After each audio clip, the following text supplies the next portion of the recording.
Yo, what's happening, people? It's the one double G, and we are back with Etheria Restart content on the channel. Today we're going to be having a discussion regarding if the game is pay to win. Now that's going to be very confusing to most people, as online everybody said nothing but the game is free to play friendly, myself included. However, it's been brought to my attention by people on Reddit that the game is potentially going down the wrong direction. So we're going to talk about it, and I'll give my thoughts at the end of this video. So without further ado, let's get into it. I am the Lion Sin of Pride, the mighty Escanor, and welcome to the pinnacle of Gacha gaming on YouTube, the One.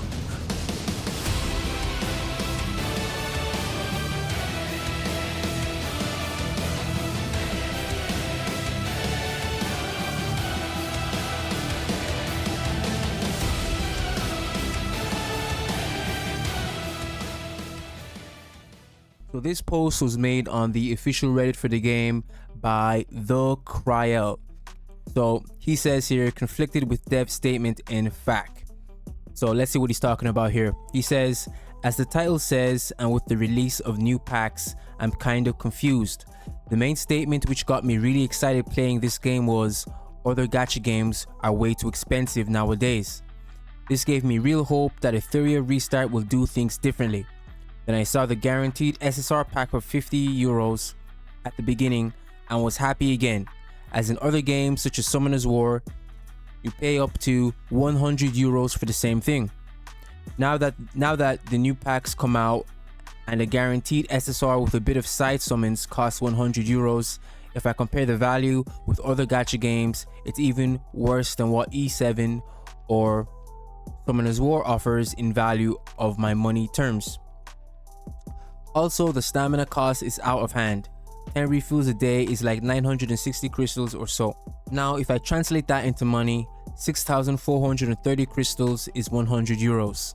So in late game, I'm expected to spend once a week 100 euros to keep up the grind.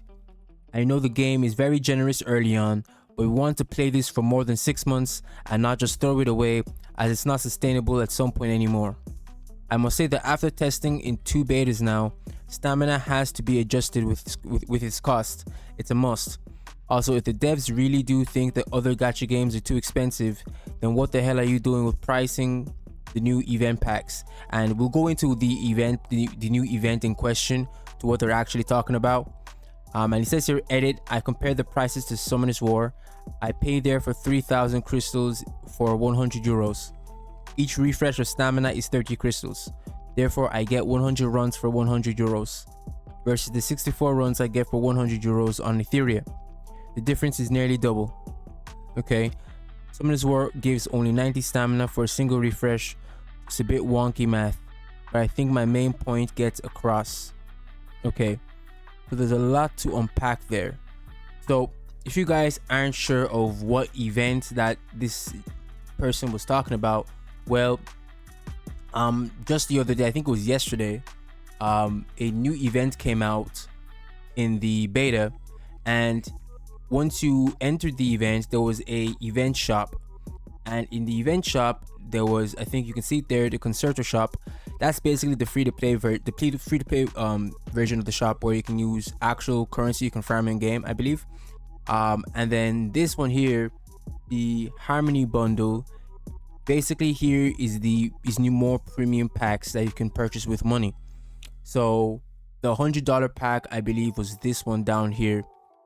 And with that one, you get 1 guaranteed SSR. I believe you get something like, I can't remember exactly, but you get like 40 pools, 40 regular pools, and like 20 light dark pools, something like that. And like 500,000 Etheria coin. So pretty much that's basically the 100 euro pack that he was talking about. So that was added. So basically what people are saying is that they think the game is going to be free to play friendly early on, and then as the game progresses, it's going to get more predatory. That's basically what I'm getting from this guy here. And then he also has concerns regarding stamina refreshes. So to start things off, Let's not get it twisted. As a game, their goal is to make money. At the end of the day, they can't be, it's not sustainable to be completely free to play friendly. You have to make money somehow, or you're gonna end up EOSing like the recent game that got EOSed, Tribe 9. Well, that's the biggest gacha game to EOS as of date.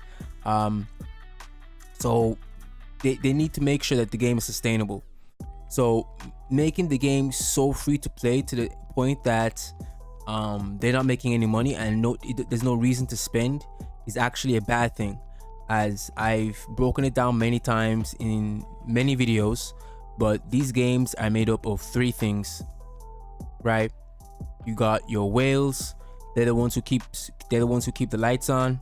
They're the ones who pay, the wages for the people who work for the game. And then you have dolphins, who are casual spenders. They spend on small packs every now and then. And then you got your free to play spenders, or your free to play players, I should say. So they are the large majority. They make up majority of the game. However, you need a balance of the three. If you don't have a balance of the three, then it's either you got too many whales. It's either you got only whales playing your game, but it's going to be dead because there's not that many whales that do play games, or you have too many free-to-play players, but the game doesn't make any money. Right. So there has to be a good balance of people who spend and people who are free to play. So the game can't lean too much in either or direction. Now, what many companies do nowadays is they lean in the direction of, the whales. Those are the games with the likes of Honkai Star Rail. They lean more towards the dolphins and the whales, the heavy spenders. And they really don't give a fuck about the free-to-play players. I'll be real. But that's just Hoyoverse in general. But I digress. So it's not realistic to expect them to make the game extremely free to play, right? So that's the thing. Being a free to play player is gonna come with its problems and tribulations you're gonna have to face, like not being able to summon for every banner. That's just the reality of the situation. You're not gonna be able to summon for every character. You're gonna have to you're just gonna have to prioritize, get your priorities straight, and decide whether you want to summon for this character or save and strategically plan your pulls. That's just what a free-to-play player has to do. And that's the only way you're gonna be able to not keep up, because a free-to-play is never gonna be able to keep up with a whale, but not get left in the dust, right? Not being left in the dust and keeping up are two different things, right? So that's just something that as a free-to-play player you're gonna have to deal with, right? So I don't think it's a bad thing, right, that they are adding more packs to encourage the whales and dolphins to spend. And I believe the event isn't even up for that long. It's only up for a few days. I don't know how long it'll be on launch, because the difference between the full launch and the beta is the beta is only up for like 10 days, right? So this event could be out for longer.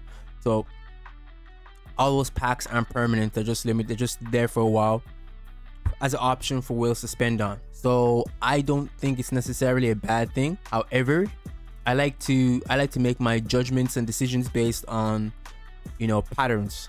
So in the next event, if they release another pack shop, right, another bunch of limited packs, then you can base your opinion on logic and facts on what's actually being presented in front of us, right?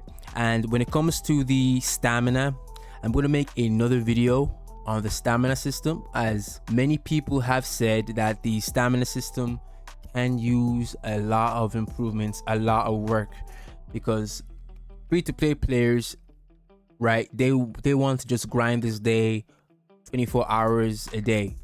They want to just sit on the game and play 24 hours a day. Now, I understand that that's unrealistic, right? Because the gacha model is to be a casual game. These games are meant to be played casually. They're not meant to be played as a MMO RPG. And that's just the reality of the situation. So, you know, people expecting to endlessly grind. I'll go into this in more detail on my stamina video, because although I do agree that there needs to be improvements to the stamina system, expecting to sit on the game for 20 hours every single day, right, and mindlessly grind every single day, like, that just defeats the purpose of a gacha game, right? These games are meant to be played on your phone for like 30 minutes on your lunch break or some shit, you know, so that they're not meant to be played like an MMORPG, mindlessly grinding for thousands of hours, like Monster Hunter, or, you know, something like that. So it's, people need to realize this is a gacha game, it's not a MMORPG. Now, I do agree the stamina system could use some work, right? Like, for instance, not to get too deep into it because I will make it in its own video, but when you fail a module boss attempt, right? Let's say I go into a hell difficulty, I attempt it for the first time, just to see if how my team does, and they're not built up enough, and I fail or I die, right? I don't get that stamina back to myself. I just lose that stamina. Or, you know, I go into a module boss and I have the wrong gear sets on, or I just forget to equip my gear because someone else has my gear, so I lose based on that. I also lose stamina, so it's like you don't get the stamina back, and that's a very annoying system, as in pretty much every modern gacha game nowadays that do have a stamina system, you don't lose stamina if you fail the stage, because you failed the stage, no progression was made whatsoever. So I do agree that there can be some tweaks and improvements that I think that the devs can make to the stamina system. But to say that the game is completely pay to win, I don't think that's true. Like, look at the banner system. Every unit is on the permanent banner. You know, the amount of currency you get is insane. It only starts to slow down, right? It only starts to slow down once you reach account rank 40. But at the end of the day, the game is insanely free to play, and there needs to be some sort of monetizable system implemented in the game that does encourage people to spend on. So if that's just every couple of events they release limited time packs, you know, I don't see the issue with that, right? I don't see the issue with that. Even if we want to get too down and dirty with it, right? Even the prices of these limited time packs isn't even that bad in comparison to what you get in other games, in my opinion, right? So this person did compare his prices to Summoner's War, but there are two completely different games, in my opinion. They're two completely different games, right? Yeah, they're turn-based, but you also have to look at the fact that, you know, the gacha system is different. Like, you have to take that into consideration. Like, so many other factors need to be taken into consideration before we start comparing games, because they are not the same, right? So many things need to be taken into consideration. So, do I think the game is pay to win? Well, every gacha is pay to win. That's just the cliche answer. But do I think that they're doing anything sneaky, or the devs are lying or going behind their backs and doing something sneaky? I don't think so. I really doubt it. I really doubt it. You know, based off of PvP alone. Because guys, let's be real. In PvP, dupes don't matter. Think about that. In PvP, dupes don't matter. That alone to tell you that this game isn't pay to win. It can't be, because because paying to win is literally just to dominate other people who play the game. That's the whole reason whales spend money for accolades and to prove that they're better than other people in a player versus player aspect or player versus player mode. So the fact that dupes don't matter means that free to plays are put on the same level of playing field as whales. So that just destroys that 100%. So they are not just a pay to win game. Every single game that was made in existence, the goal was made to make money. But they are not. This is not a pay to win game. This is not a cash grab game. because trust me, I've played hundreds of cash grab games where you can smell the cash grab from a mile away. This game is not one of that.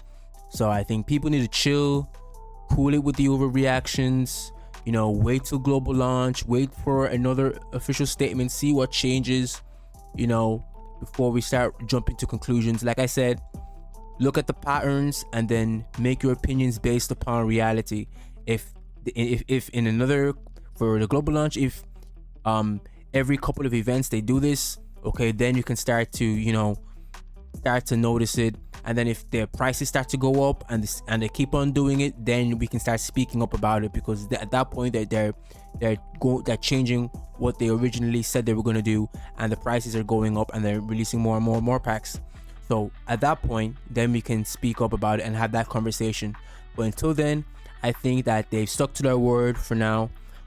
So we should just give them a chance and let the game actually launch before we can jump to conclusions. So this has been a long yap session. If you guys enjoyed the video, leave a like and subscribe for more Etheria Restart content on the channel.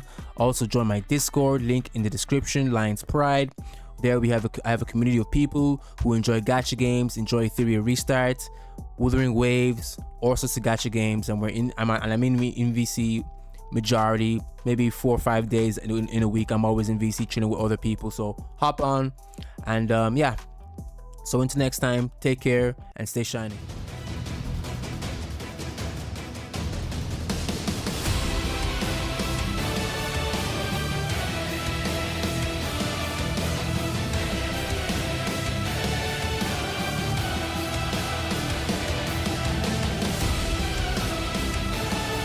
This is Escanor, the Lion Sin of Pride from 7 Deadly Sins.